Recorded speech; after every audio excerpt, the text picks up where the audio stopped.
Le Congo ne tombera jamais. Oui, la CEDEAO a parlé.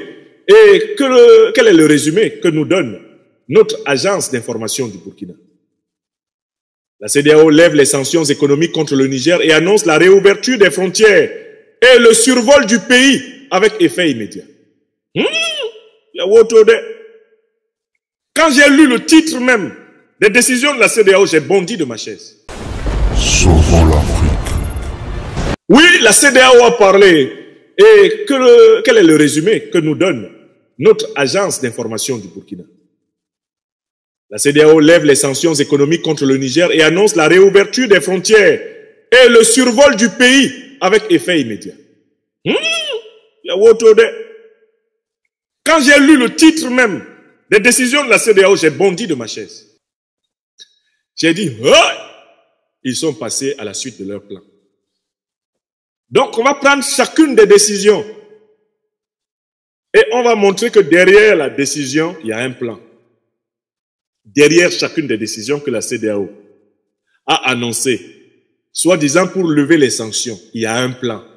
C'est une étape de leur nouveau plan. Dans cette vidéo, nous allons explorer le plan de déstabilisation dissimulé derrière la levée des sanctions de la CEDEAO contre le Niger.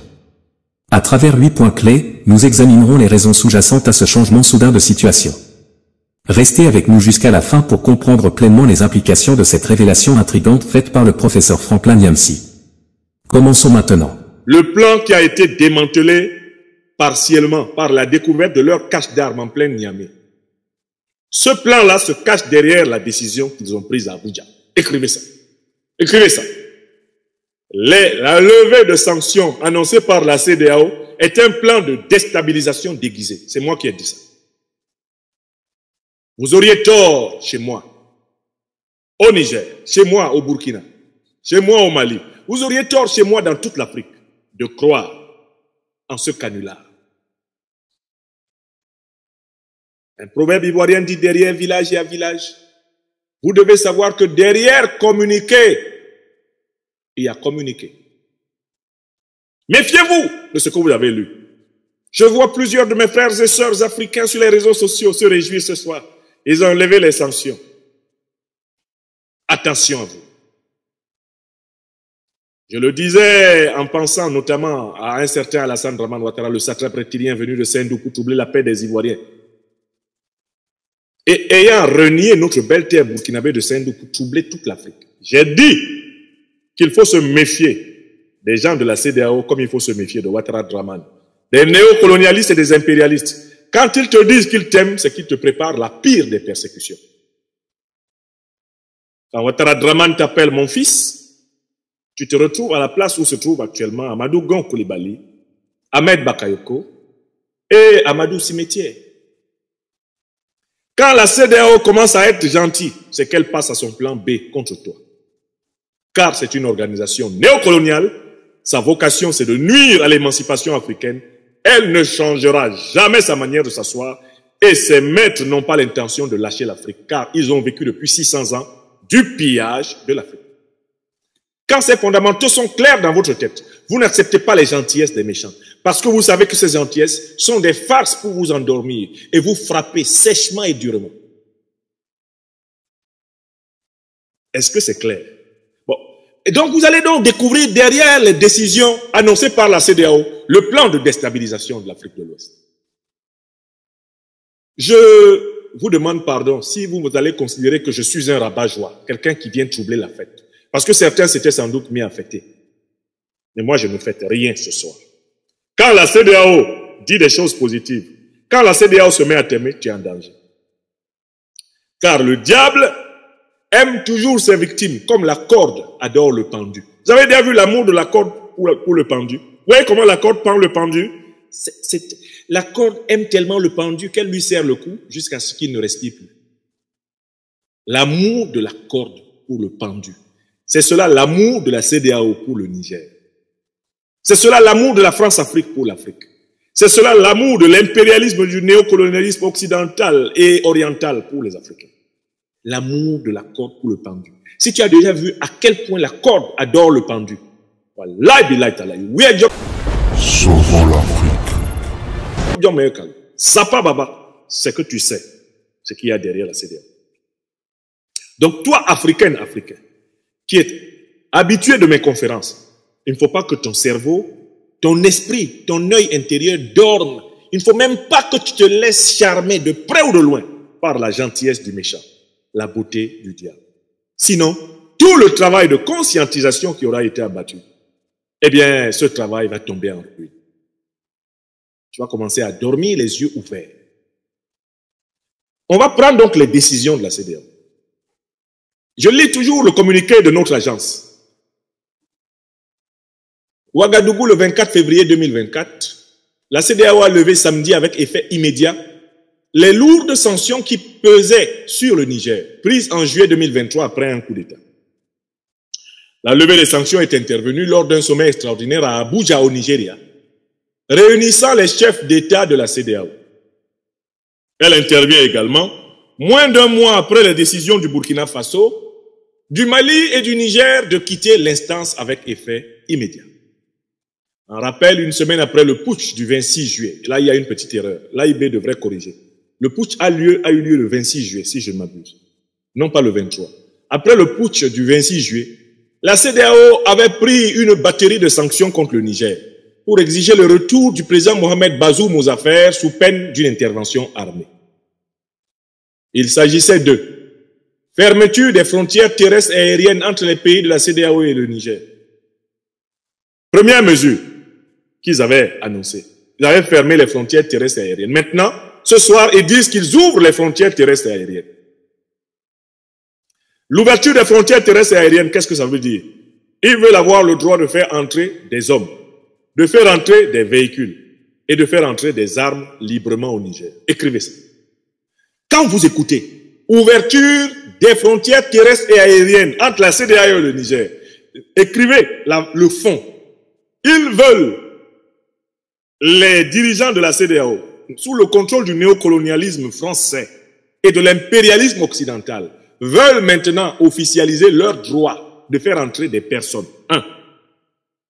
2. De faire entrer des armes. De faire entrer des véhicules militaires au Niger. C'est ce qu'ils sont en train de vouloir s'octroyer. Ça fait 1. J'espère que vous êtes en train de noter. Parce qu'il y en a qui ont célébré ça. Oh, c'est formidable. Enfin, libre circulation. Libre circulation des espions. Libre circulation des armes. Libre circulation des criminels. C'est ça. C'est ce qu'ils ont décidé.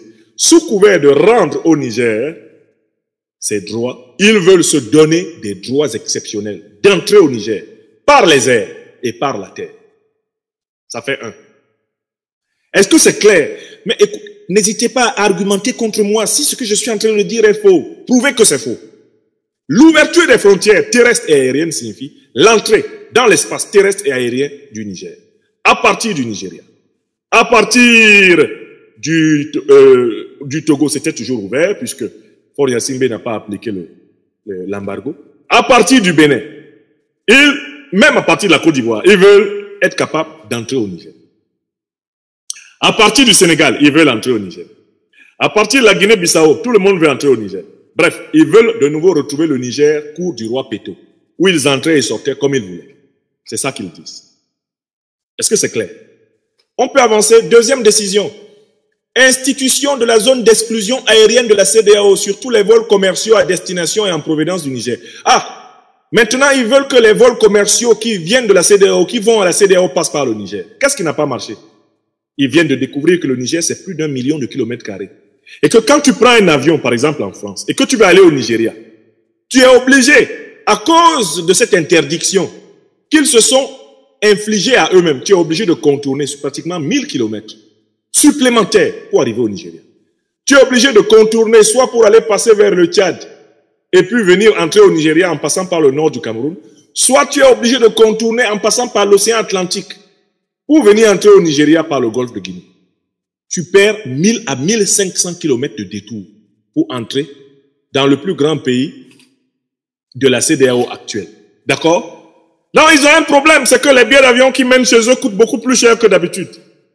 Ils sont obligés de dépenser plus de carburant pour arriver au Nigeria, plus de carburant pour arriver en Côte d'Ivoire, plus de carburant pour arriver au Bénin, plus de carburant pour arriver au Ghana, au Togo. Ils sont obligés de dépenser beaucoup trop d'argent.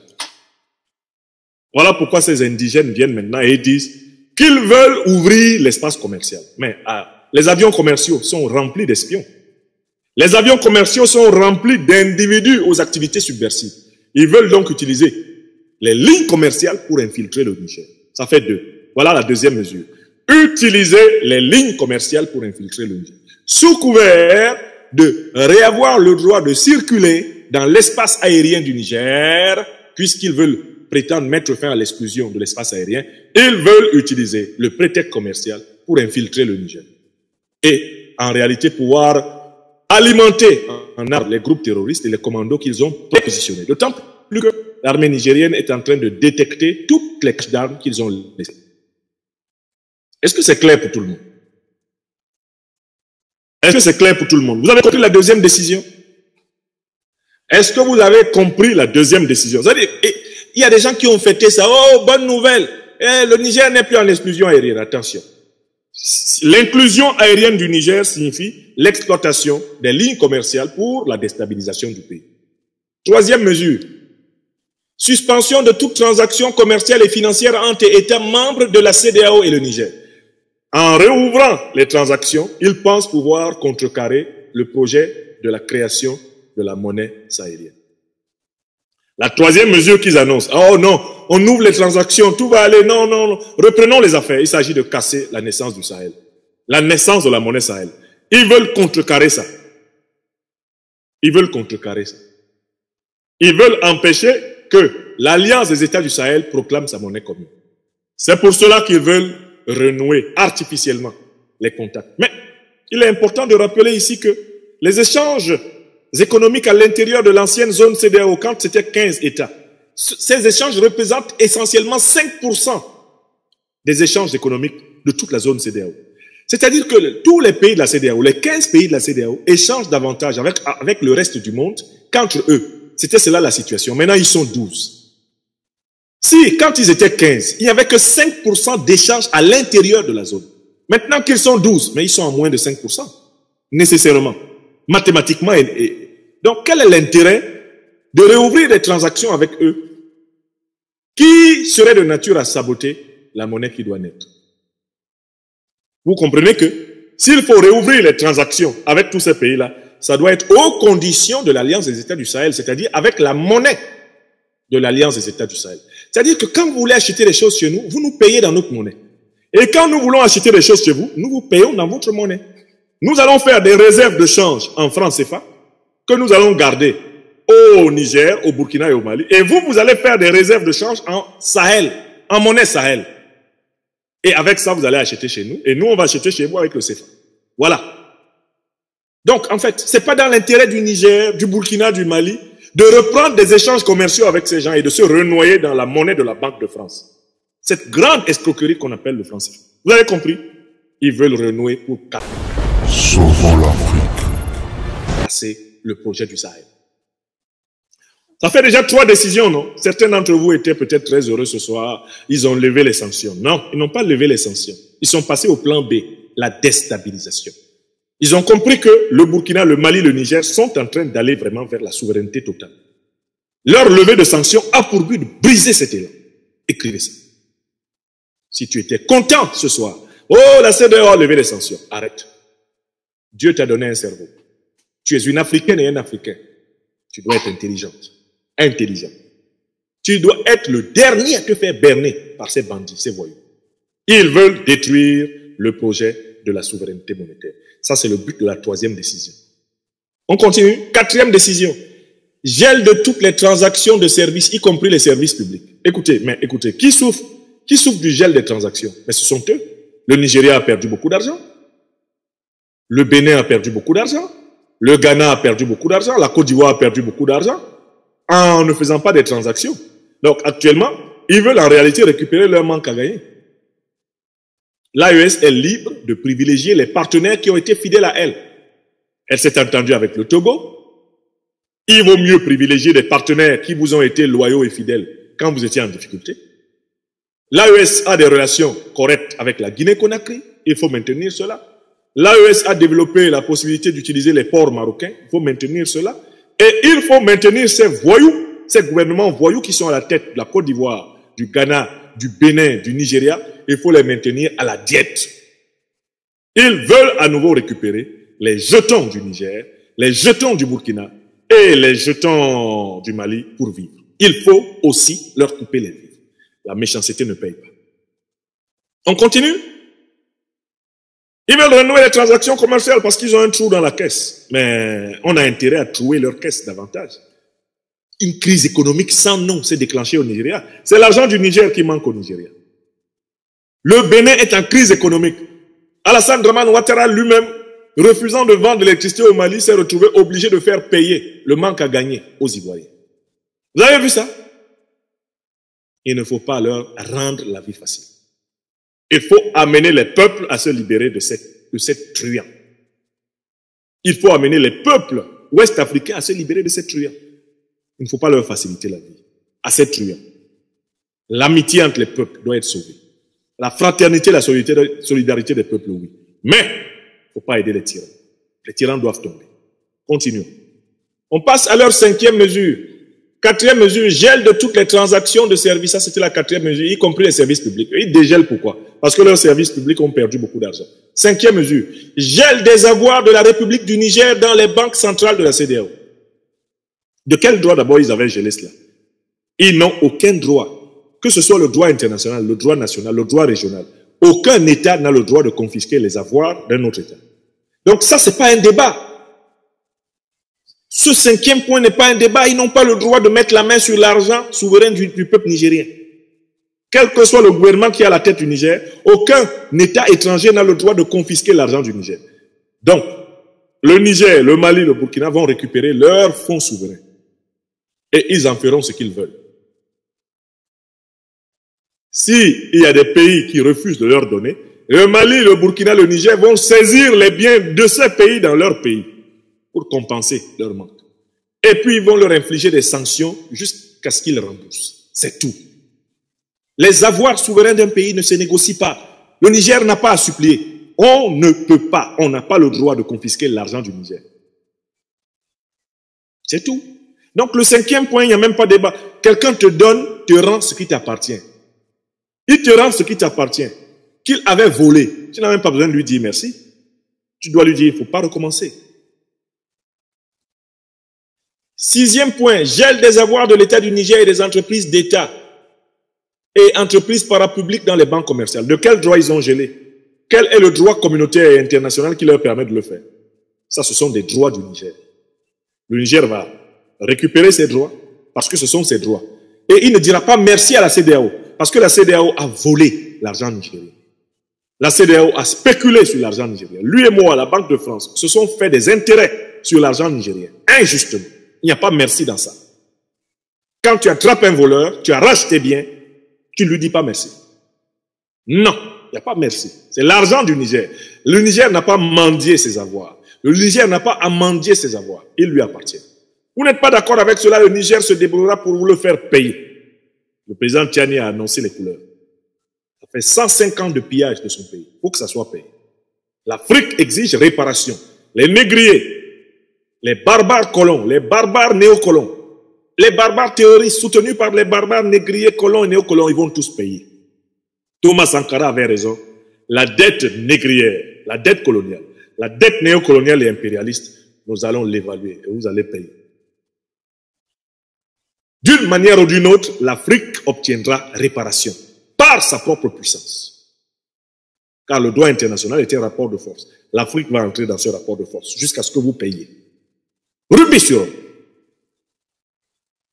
Je recommence. La dette négrière, la dette coloniale, la dette néocoloniale, la dette impérialiste seront payées à l'Afrique. Non pas parce que les négriers, les colons, les néocolons et les impérialistes le voudront, mais parce que l'Afrique l'obtiendra dans un rapport de force en sa faveur. Et qui est en construction dans le monde multipolaire. Écrivez ça. N'ayez pas peur, c'est ce qui va arriver. Y compris si vous tremblez, que vous ne le fassiez pas. D'autres le feront. C'est la logique de l'histoire. C'est le retour de la balance cosmique. Terminé. C'est l'ère du Verseau. C'est le karma. Il est temps que la terre se redresse. La terre doit se redresser.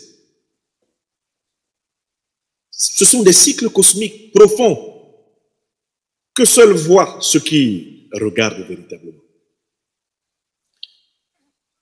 7e mesure, suspension du Niger de toute aide financière et transactions avec toutes les institutions financières, notamment la BIDC et la BOAD.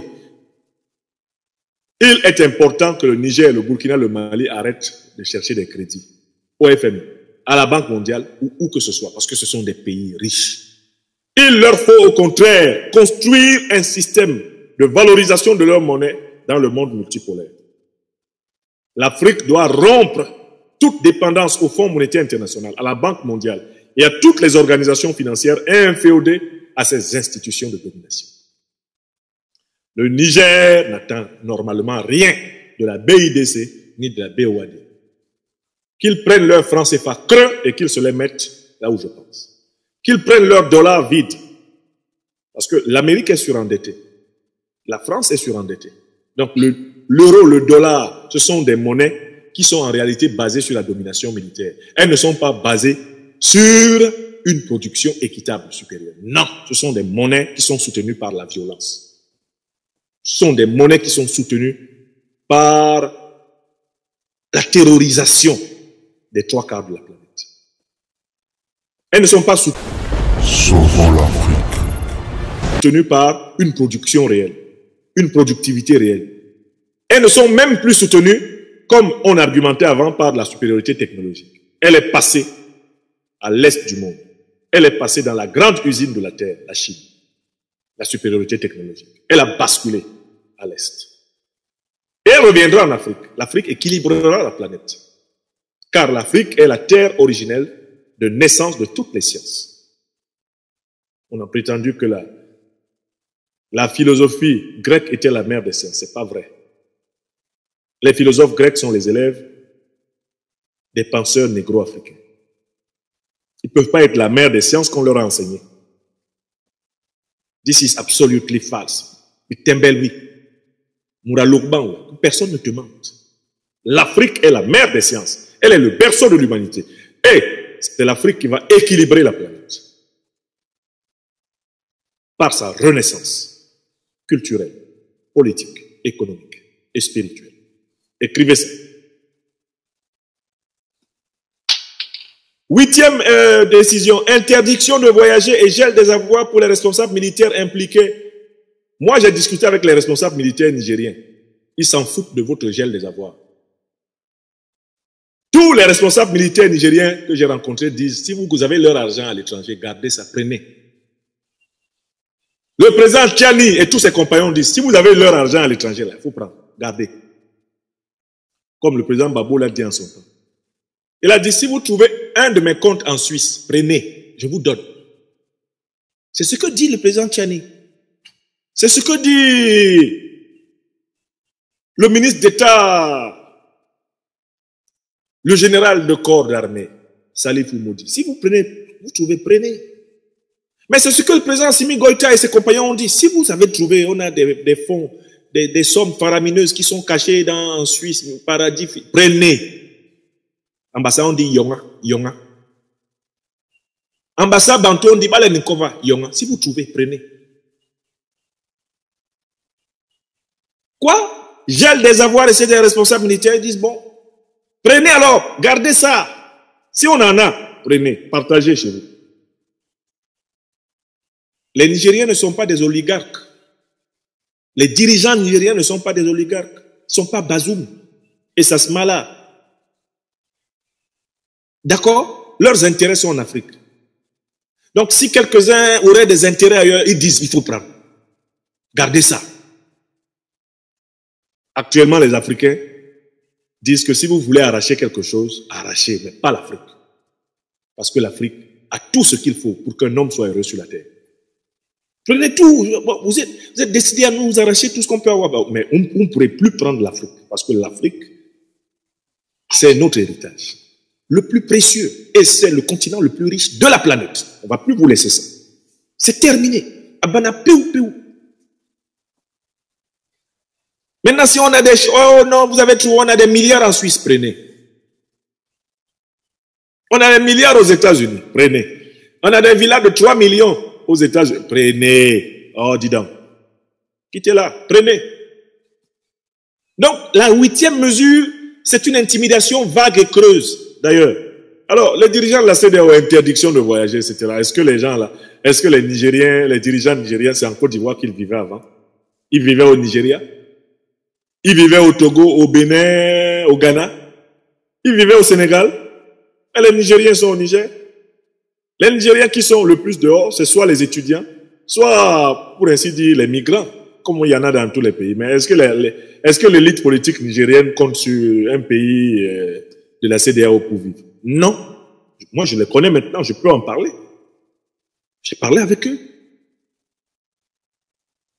Le président Tchani est serein comme des gars dans son bol. Prenez, si vous avez trouvé l'argent aux États-Unis, gardez ça. Partagez ça, achetez des hot dogs avec ça, mangez. Si vous trouvez, mangez. On ne va même pas se plaindre de ça, il n'y aura même pas un article de presse, personne ne va couiner. Prenez. Puisque vous êtes habitués à voler l'argent des gens. Surtout les dictateurs africains, ils se font voler en douce, ils crient dans le noir. Ils ne peuvent pas parler fort, puisqu'on va leur dire, mais comment tu as fait pour avoir des milliards là-bas? Quoi? On t'a arraché des milliards aux États-Unis pour dire, non, je ne me suis pas plaint. Oui, tu n'as pas intérêt. Puisqu'il faudrait que tu expliques comment tu peux avoir des milliards aux États-Unis. L'argent des Mobutu, des Bongo. L'argent des Oufou. Qui n'a pas volé ça dans le monde? Les Occidentaux se sont servis à fond. Bokassa a eu le temps de crier que Giscard m'a volé mes diamants. En plus de ma femme. Avant de mourir, Bokassa a parlé. Hein. Mais la plupart des dictateurs africains et des Iraks africains qui volent l'argent africain pour cacher ça en Europe, ils ne crient pas fort. Parce qu'après, on va leur dire, mais vous avez volé cet argent. Ce sont des biens mal acquis. Là, vous entendez les Bongo, les Obians, les Sassou, ils couinent doucement. On dit, mais Sassou, quelle que soit la manière d'imaginer, la manière dont vous avez pu faire pour avoir l'argent, quand même, vous avez 100 milliards de CFA gardés dans un pays, comment vous avez fait? Même votre solde de président, selon la loi, ça ne peut pas faire que vous ayez 100 milliards. Donc quand on arrache ça, il crie dans la nuit. Un cri, vous connaissez les cris bizarres dans la nuit, non? Les gens qui ne veulent pas qu'on sache pourquoi ils crient. C'est comme ça que les voleurs volés crient. Les dirigeants nigériens ne sont pas des voleurs volés. Non, ils disent, bon, si vous trouvez qu'on a quelque chose chez vous là-bas, gardez ça. 9e mesure. Appelle l'UEMOA et toutes les autres instances régionales à mettre en œuvre la présente décision. L'UEMOA n'a pas le choix. Son siège est où? Non, mais écoutez, selon mes informations, le siège de l'UEMOA est au Burkina. Ils vont continuer à persécuter le Mali, le Burkina, le Niger à partir du Burkina. Vous connaissez le peuple burkinabé? Vous allez continuer. Les gens qui travaillent à l'UEMOA, là, le matin, quand ils s'en vont, ils ne croisent pas les Burkinabés en chemin. Les Burkinabés leur disent pas vous, là. Il y a autre de. Il y a autre de. Faites attention avec nous. Tous ces fonctionnaires-là, UEMOA, BCAO, ils ne vivent pas avec les Africains. Beaucoup d'entre eux ne sont pas africains. La révolution, là, elle ne va pas aller les trouver un matin. On va leur dire, ah bon, c'est vous qui bloquez l'argent du pays. C'est vous, hein? Ah, d'accord. Ok. Sauvons l'Afrique. D'accord. Bon, ok. Donc, le Niger a ses droits. Et ce n'est pas la CEDEAO qui donne ses droits au Niger. Ce sont des droits. Et je viens de vous égrener les 9 mesures qu'ils ont prises. Qu'est-ce que vous retenez? Qu'est-ce qu'il faut retenir des 9 mesures levées par la CEDEAO? D'ailleurs, la CEDEAO prétend avoir maintenu des sanctions sur un certain nombre de dirigeants. Bon. Qu'est-ce qu'il faut retenir de tout cela? La CEDEAO est d'abord coupée de la réalité. Elle se comporte toujours comme si le Burkina, le Niger, le Mali étaient encore membres. Et qu'elle était en train de restaurer des droits des États membres. Non, ils ne sont pas États membres. La CEDEAO devrait prendre acte du fait que, aujourd'hui, la normalisation des relations entre la CEDEAO et les pays de l'AES doit faire l'objet de nouveaux protocoles bilatéraux, ou doit être faite sur la base des textes bilatéraux qui n'ont rien à voir avec la CEDEAO. Je recommence. Premièrement, pour que la CEDEAO descende de la Lune, pour nous rejoindre ici sur la Terre, il faut qu'elle note ceci. Elle est réduite désormais à 12 membrons. Ce ne sont même pas des membres, ce sont des membrons. Ce sont des États agenouillés, des gouvernements agenouillés, des vassaux attitrés, des coquilles vides. Donc la CEDEAO, c'est 12 États membrons. Je crée le concept de membrons pour eux. Ce n'est pas des membres, ce sont des membrons, c'est-à-dire des pseudo-membres. Puisqu'ils prennent leurs ordres chez leurs maîtres parisiens, bruxellois et washingtoniens. Ça là on sait, n'est-ce pas? Ok. Ah, il faut qu'ils notent qu'ils sont vraiment 12. Ça me rappelle le syndrome du G5. Quand le Mali s'était retiré, après le Burkina s'est retiré, etc., le Niger s'est retiré, le G5 continuait à se déclarer G5. Mais il se comptait avec 3 doigts. Nous sommes 1, 2, 3, 4, 5. Mais on dit, mais attention, il manque 3 pays. Après, ils sont devenus G2. Le G5. Ils écrivent encore G5. Alors qu'il y a 3 pays qui sont partis. C'est ce que j'appelle le syndrome du divorce inassumé. Là où le partenaire qui pensait posséder l'autre se retrouve en train d'embrasser les oreillers et de penser que c'est l'autre qui est encore là. Le Mali est parti, le Burkina est parti, le Niger est parti, et ensuite ils se sont recréés autour d'une alliance qui incarne l'espérance africaine, l'AES. Ils n'ont plus votre temps. Vous êtes en train d'embrasser les oreillers, sinon ils sont partis. Donc, descendez de la Lune. Les relations entre la CEDEAO, le Mali, le Burkina et le Niger sont désormais régies par les traités qui préexistaient à la création de la CEDEAO ou des traités qui n'ont rien à voir avec la CEDEAO et qui ont été signés entre ces pays. Ce sont ces traités qui sont valables. De toutes les façons, tous les peuples ouest-africains sont condamnés à vivre ensemble. Les organisations sont nées longtemps après les peuples. Les peuples sont condamnés à vivre ensemble. Il existe des traités entre le Niger et tous les pays ouest-africains. Ces traités existaient avant la création, le 28 mai 1975 de la CEDEAO. Ces traités sont toujours valables, tant qu'ils n'ont pas été dénoncés. Il existe des traités en dehors de ceux qui ont fondé la CEDEAO, entre le Niger et tous les autres pays, entre le Mali et tous les autres pays, entre le Burkina et tous les... Ce sont eux qui sont valables actuellement. Donc nous demandons aux dirigeants de la CEDEAO de descendre de la Lune sur laquelle ils sont et de lire les traités bilatéraux survivants. Car plusieurs d'entre ces traités d'ailleurs seront révisés. Mais ils sont valables. Tant que l'une ou l'autre partie ne les a pas dénoncés, ces traités sont valables. Le président Abdourahmane Tiani, dans sa dernière intervention publique, a fait remarquer que les peuples ouest-africains se connaissaient depuis longtemps, avant même que les États modernes créés par le colon aient été érigés. Ces peuples se fréquentaient, se visitaient. Toute la région du Niger actuel, traversée par les empires Songhai, les empires du Kanem Bornou, les empires du Mali, toute cette région-là a toujours été une région de grand voyage et de grand brassage de population. Donc il faut que la CEDEAO arrête de croire que les relations avec les autres pays ne peuvent avoir lieu que dans le cadre de la CEDEAO. Non, la CEDEAO c'est du passé. Par contre, il peut y avoir des relations entre le Niger et le Nigeria sur des bases extra-CEDEAO. Entre la Côte d'Ivoire et le Niger sur des bases extra-CEDEAO. Encore qu'il faudrait que celui qui fait office de président usurpé de la Côte d'Ivoire, Ouattara, retire sa déclaration de guerre. Voilà des gens qui se réunissent, ils ne corrigent même pas ce que Ouattara a dit. Alassane Ouattara a dit qu'il mettait en place une force en attente. Il a même donné la composition de la force. Ils se réunissent, ils ne disent même pas que le projet de force en attente, il y est mis fin. Ils ne disent même pas ça. Est-ce que ce sont des gens sérieux? Ils sont perchés sur la Lune. Il y a eu une déclaration de guerre. Il n'y a pas eu une contre-déclaration. Il n'y a pas eu remise en cause de cette déclaration. Même leur communiqué ne dit pas. La déclaration par laquelle M. Ouattara, s'exprimant au nom de la CEDEAO, a dit qu'il envoyait 1100 soldats, 50 membres de commando au Niger. Cette déclaration est désormais caduque. Ils ne disent même pas cela. Et ils prétendent vouloir quoi? Normaliser quoi? Bon. Les relations entre la CEDEAO et l'AES sont régies par les traités bilatéraux qui préexistaient à la CEDEAO et qui ne sont pas des traités déduits ou en rapport avec la CEDEAO. Ils sont réputés valables. La vie continue. Toutes les autres décisions annoncées par la CEDEAO sont en réalité le plan continu de déstabilisation de l'AES. La CEDEAO avoue, par ce qu'elle a dit, qu'elle veut utiliser la décrispation comme un moyen d'infiltration. Je recommence. La CEDEAO veut utiliser sa pseudo-décrispation comme un moyen d'infiltration. Une troisième fois. La CEDEAO veut utiliser sa pseudo-décrispation comme un moyen d'infiltration. Donc, en conclusion, le gouvernement nigérien, le gouvernement malien et le gouvernement burkinabé doivent maintenir des mesures strictes de sécurité contre tous les pays de la CEDEAO. Il ne faut surtout pas leur accorder l'accès libre à l'espace terrestre et aérien de l'Alliance des États du Sahel.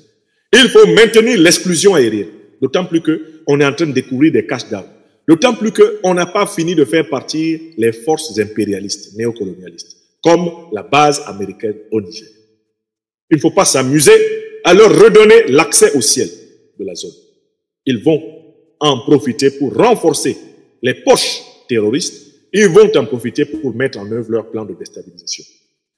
La levée des sanctions de la CEDEAO vise l'AES mais ne la concerne pas. Je recommence.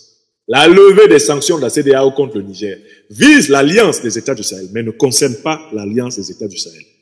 Ils n'ont qu'à se débrouiller comme ils veulent, mais l'Alliance des États du Sahel ne doit plus jamais, tant qu'on est dans cette posture de belligérance, de déstabilisation avérée, confirmée par la découverte de cette cache d'armes, eh bien, à Niamey, il ne faut plus leur accorder la liberté d'aller et de venir dans l'espace AES. Voici les révélations du professeur Franklin sur la levée des sanctions de la CEDEAO.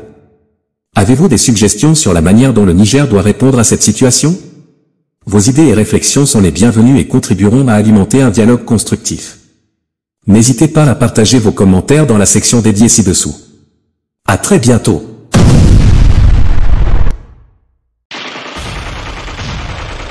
Le Congo ne tombera jamais.